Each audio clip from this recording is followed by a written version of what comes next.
পররাষ্ট্র মন্ত্রণালয় কিন্তু সেই কাজটা চালিয়ে যাচ্ছে গ্রিসের সরকারের সাথে কথা বলে। সুতরাং এইটার এই সমস্যার গভীরে যেতে হবে এবং এই যারা এই অনৈতিক অবৈধ কাজগুলো করছে, এই ক্রাইমগুলো কমিট করছে, তাদেরকে আমাদের ধরতে হবে যৌথভাবে। মন্ত্রণালয় সেটা খোঁজ নিবে। কুয়েতেরটা আমরা অবশ্যই কাউন্ট করেছি, আমরা জানি সেটা, কিন্তু আরও যদি হয়ে থাকে সেটা আমাদের খোঁজ নিয়ে যাবে। এখন পর্যন্ত আমাদের তথ্য অনুযায়ী বা আমাদের বিভিন্ন দূতাবাসের তথ্য অনুযায়ী সেটা আমাদের 6 জন এখন পর্যন্ত মৃত্যুবরণ করেছে। মন্ত্রণালয়কে আমি এই ব্যাপার নিয়ে কথা বলেছি।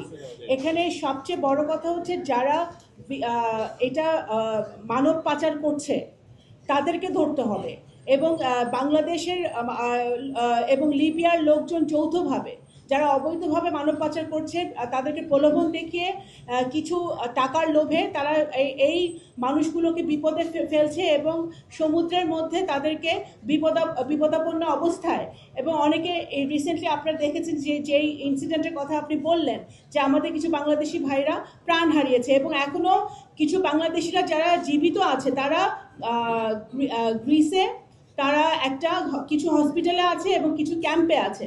তাদেরকে আমরা কিভাবে ফেরত আনবো, পররাষ্ট্র মন্ত্রণালয় কিন্তু সেই কাজটা চালিয়ে যাচ্ছে গ্রিসের সরকারের সাথে কথা বলে।